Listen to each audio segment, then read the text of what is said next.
watching from the dirt road below. Vernon Tucker had driven by twice this morning, slowing his pickup truck each time to stare and shake his head. The other neighbors whispered about the crazy veteran who lived up the mountain, wondering what paranoid delusion drove him to waste perfectly good lumber on something that made no sense. But Cade knew exactly what he was building, and why every inch of that 3-foot space would matter when winter came early this year. 6 months had passed since Cade moved to this isolated stretch of Colorado mountain country, purchasing the old Henderson cabin with cash from his military pension.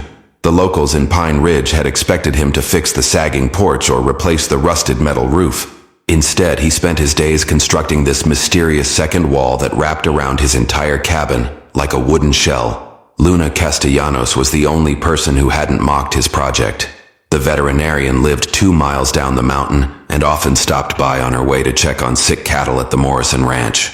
She watched him work without judgment, sometimes bringing coffee in a thermos and asking practical questions about his construction techniques rather than questioning his sanity. The wall stood 8 feet tall, matching the height of his cabin's eaves perfectly. Cade had cut every board to precise measurements, leaving calculated gaps for ventilation that most people assumed were mistakes. He'd installed a series of small vents near the ground level and larger ones near the top, creating what looked like random holes to the untrained eye. Vernon Tucker had made several comments at the general store about how the crazy sniper couldn't even build a proper fence, getting laughs from the morning coffee crowd who gathered there to share gossip and complaints about their own neighbors. But Cade had learned patience during his 12 years of military service. He understood that preparation often looked like madness to people who had never faced real danger.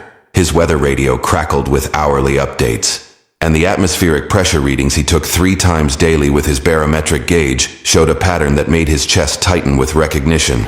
The signs were all there for anyone trained to read them. The migrating birds had left 2 weeks earlier than usual. His neighbors' horses stood clustered together in the far corner of their pasture, heads turned away from the northwest wind. Even the local wildlife behaved differently, with deer moving to lower elevations and bears appearing near homes as they searched for food before their winter hibernation. Tomorrow he would finish installing the final boards on the north side of his second wall. Then he would begin filling the 3-foot space between the walls with the materials he had been stockpiling in his barn since August. The barn doors creaked open as Cade wheeled out the first load of insulation materials on his flatbed cart. Rolls of fiberglass batting, sheets of reflective foil barrier, and bags of loose-fill cellulose created a mountain of supplies that represented months of careful planning and purchasing. He had driven to 3 different hardware stores in neighboring towns to buy these materials, spreading out his purchases so no single clerk would remember the quantity or ask questions about his project. Military training had taught him that operational security meant keeping information compartmentalized, even in civilian life.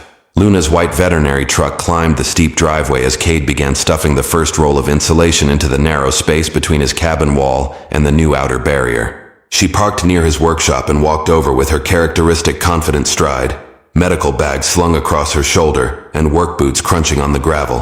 Her dark hair was pulled back in its usual practical ponytail, and her brown eyes held the same steady intelligence that had drawn his attention during their first meeting at the feed store. She examined his progress without speaking, watching as he carefully positioned the insulation to avoid blocking the ventilation gaps he had built into both walls. The methodical precision of his work impressed her. Every movement served a purpose, every measurement exact. She had seen enough ranchers and handymen around Pine Ridge to recognize the difference between someone who knew what they were doing and someone who was just improvising. After 20 minutes of observation, she finally spoke.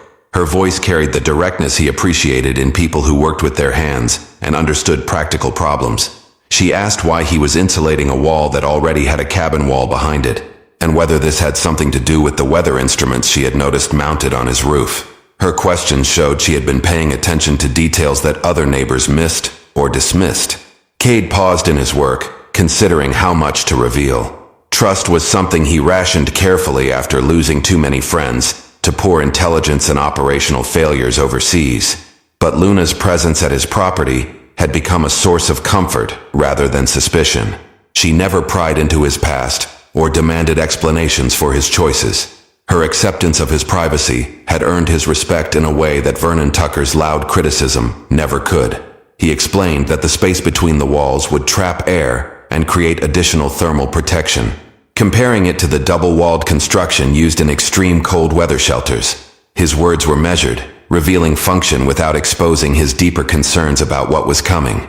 Luna nodded with understanding, mentioning that similar principles applied to the insulated barn designs used by ranchers who wintered livestock in harsh mountain conditions. As she prepared to leave for her next appointment, Cade found himself hoping she would stop by again soon.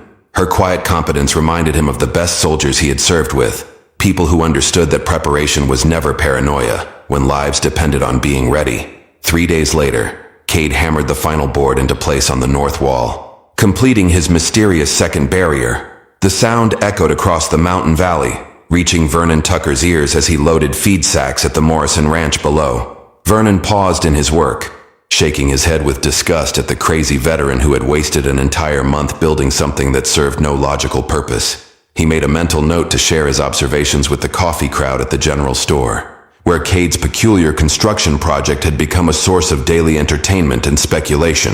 The completed outer wall stood exactly 3 feet from Cade's original cabin, creating a uniform gap that ran around the entire perimeter of his home. From the outside, it looked like an oversized wooden fence that someone had built too close to their house. The carefully calculated ventilation holes appeared random to untrained eyes, and the lack of any visible entrance or gate into the enclosed space made the whole structure seem even more pointless to casual observers. Cade began the next phase of his preparation immediately. He had ordered 12 tons of wood pellets from a heating supply company in Denver, telling the delivery driver they were for a large pellet stove installation. The white paper bags filled half of his barn, stacked in neat rows that represented enough fuel to heat a normal cabin for 3 winters. But Cade's calculations were based on heating requirements that went far beyond normal circumstances. His weather monitoring equipment showed atmospheric pressure dropping faster than any normal seasonal change. The barometric readings reminded him of conditions he had experienced during mountain training exercises in Afghanistan, where sudden weather shifts could trap entire units in deadly situations within hours. His military-grade weather radio received updates from National Weather Service stations across Colorado, and the long-range forecasts mentioned an unusual polar vortex system moving south from Canada earlier than meteorologists had ever recorded. Luna arrived as he was moving the first dozen bags of wood pellets from the barn to the space between his walls. She noticed immediately that his project had entered a new phase, and her veterinary training helped her understand the implications of creating a heated airspace around an entire building. She asked direct questions about his heating plan and whether he expected to lose power for extended periods during the coming winter season. Her questions revealed that she had been thinking about his project more seriously than their previous conversations indicated. She mentioned concerns about her own ranch animals if severe weather struck the area, and asked whether his preparations were based on specific weather forecasts or general caution about mountain winter conditions. The intelligence in her brown eyes showed she was connecting details that other neighbors missed completely. Cade found himself explaining more than he had intended. He told her about pressure systems and Arctic air masses, sharing knowledge gained from survival training in extreme environments where weather meant the difference between mission success and catastrophic failure. His words carried the weight of experience rather than theory, and Luna listened with the focused attention she gave to complex veterinary diagnoses. That evening, Cade's weather radio crackled with an emergency bulletin from the National Weather Service. A massive Arctic system was building strength over northern Canada, with computer models showing unprecedented cold air masses moving toward the Rocky Mountain region within the next 2 weeks.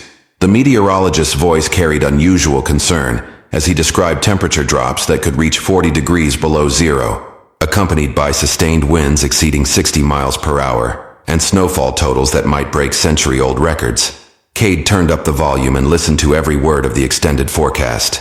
His military training had taught him to identify the difference between routine weather warnings and genuine emergency situations. This bulletin contained language patterns he recognized from combat zone intelligence reports, where understated official warnings masked catastrophic potential. The phrases about life-threatening conditions and extended power outages told him everything he needed to know about what was coming to Pine Ridge. He spent the next morning installing a backup heating system between his double walls. The wood pellet stove he had purchased could heat the airspace around his entire cabin, creating a thermal barrier that would maintain livable temperatures inside, even if his main heating system failed completely.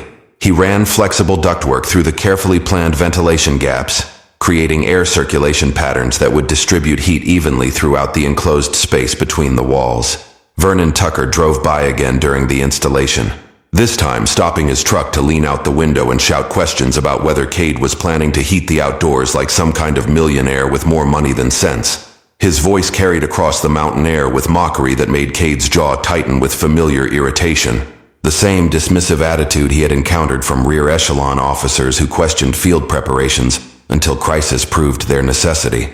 Luna appeared at noon with sandwiches and coffee, watching him work with growing understanding of his project's true purpose. She mentioned that her own weather radio had been broadcasting increasingly urgent warnings about the Arctic system, and that several ranchers in the valley were making emergency preparations to move livestock to protected shelters. Her veterinary practice had been receiving calls from concerned animal owners asking about cold weather survival strategies for outdoor pets and working animals. She asked whether his double wall design would maintain enough heat to prevent frozen pipes and structural damage during extended sub-zero conditions. Her practical questions showed she was beginning to grasp the scale of the weather emergency he was preparing for, and her tone carried none of the skepticism that colored other neighbors' comments about his project. As afternoon shadows lengthened, Cade tested his heating system for the first time. Warm air flowed through the ductwork and began filling the space between his cabin walls, creating a cocoon of heated protection around his home. The system worked exactly as he had calculated, proving that his months of planning and construction would provide the survival advantage he needed when the Arctic system arrived in Pine Ridge and transformed his mountain community into a frozen wasteland where unprepared neighbors would face life-threatening danger.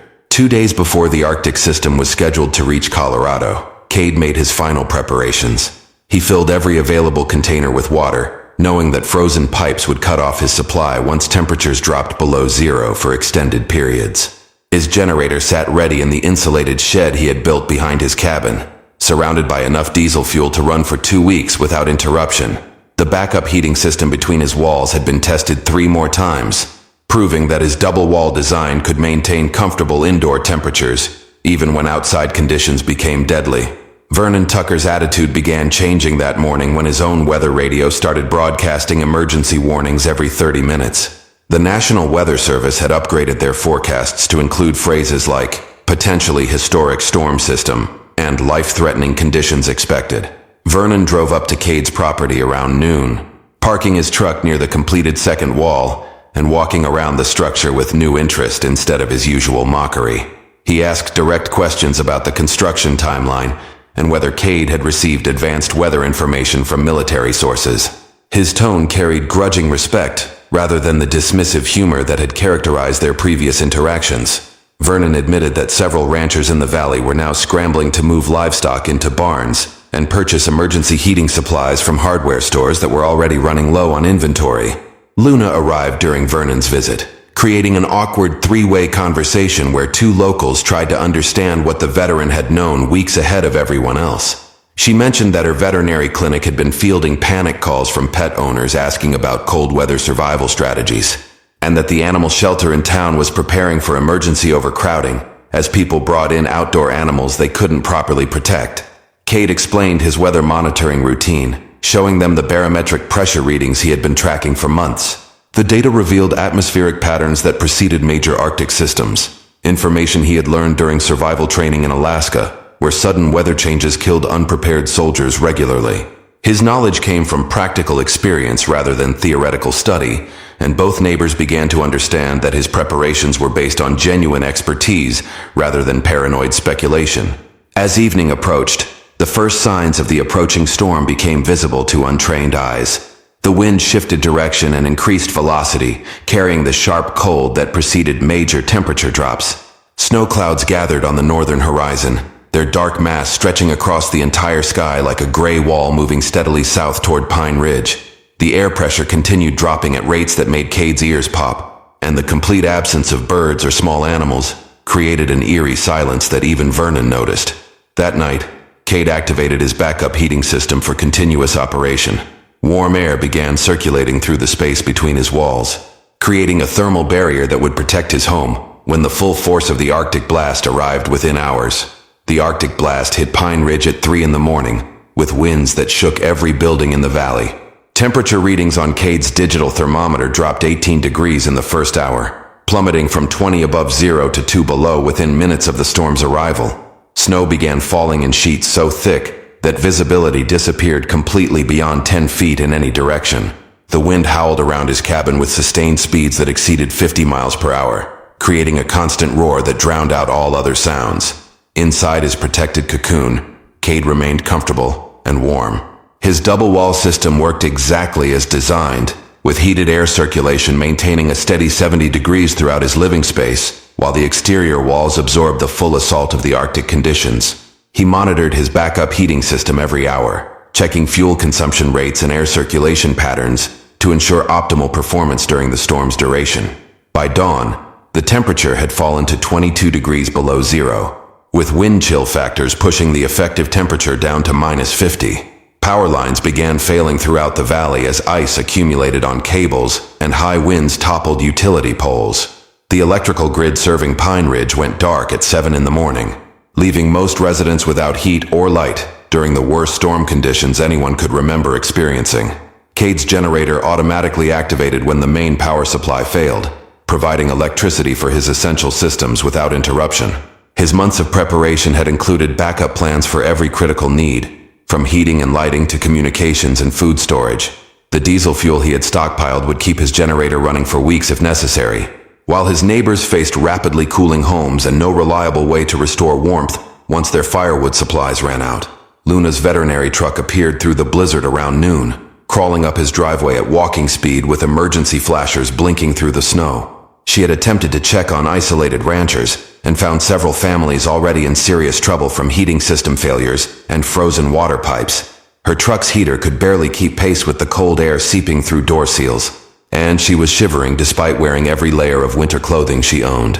Cade opened his door to find her standing on his porch, snow covering her from head to boots and ice crystals forming on her eyebrows from her frozen breath. She asked whether his heating system could accommodate additional people, explaining that the Morrison family down the mountain had lost their furnace when a power surge damaged their electrical panel.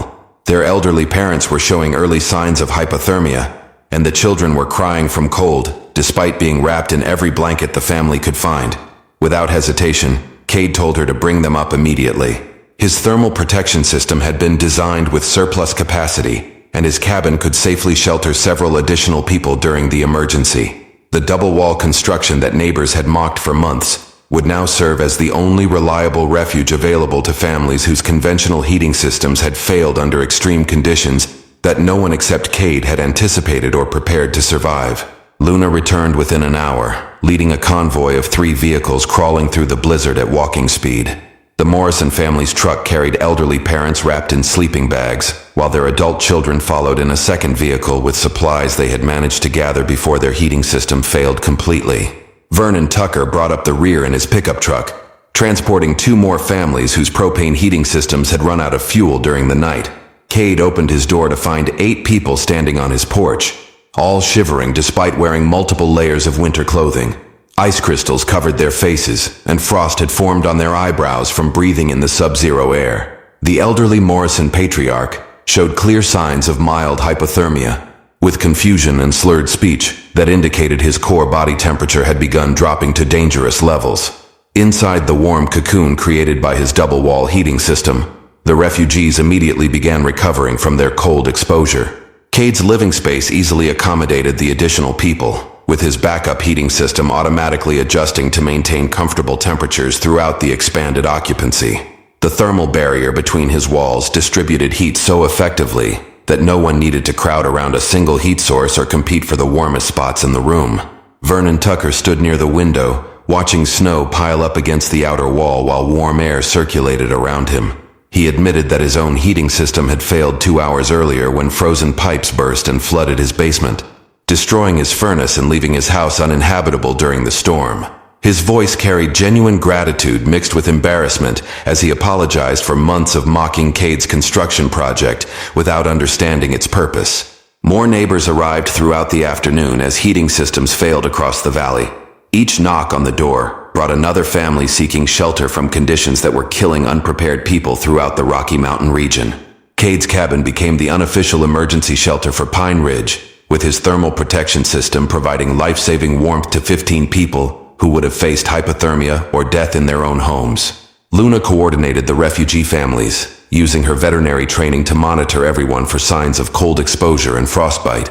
She mentioned that radio reports from town described widespread power outages, frozen water systems, and several weather-related deaths in communities that lacked adequate emergency shelter. The storm had exceeded all predictions, with temperatures reaching 30 degrees below zero, and wind speeds that made travel impossible for emergency vehicles. As night fell on the second day of the blizzard, Cade's weather radio announced that the Arctic system would continue for at least 2 more days before moving south toward New Mexico. His fuel supplies remained adequate for extended operation, and his heating system continued functioning flawlessly despite the extreme demand.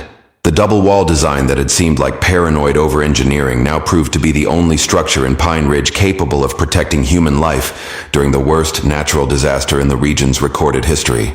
On the 4th morning, the wind finally stopped howling around Cade's cabin. His weather radio announced that the Arctic system was moving south, with temperatures expected to rise above zero within the next 12 hours. The blizzard had lasted 3 days and claimed dozens of lives across Colorado, making it the deadliest winter storm in state history. Pine Ridge had suffered 6 fatalities from hypothermia and carbon monoxide poisoning. But every person who had sought shelter at Cade's cabin survived without serious injury. As the snow stopped falling, the full extent of the disaster became visible through cleared windows. Power lines lay broken under the weight of accumulated ice, and several houses in the valley showed damage from burst pipes and collapsed sections where heating systems had failed completely. Vernon Tucker's home had 3 feet of snow piled against doors and windows, with ice covering every surface inside the rooms where his heating system had failed on the storm's first night. The 15 people sheltered in Cade's cabin began venturing outside as temperatures climbed toward 10 degrees above zero. The Morrison family patriarch, who had arrived showing signs of hypothermia, was now fully recovered and helping other families assess damage to their properties. Children who had cried from cold 3 days earlier were now playing in the deep snow, their parents watching with relief and gratitude for the warmth that had saved their lives. Vernon Tucker spent an hour examining Cade's double-wall construction, understanding for the first time how the heated airspace had created a thermal barrier that protected everyone inside. He asked detailed questions about the insulation materials, ventilation design, and heating capacity that had made survival possible during conditions that killed people in conventional structures. His respect for Cade's expertise replaced years of suspicion and mockery with genuine admiration. Luna stood beside Cade as they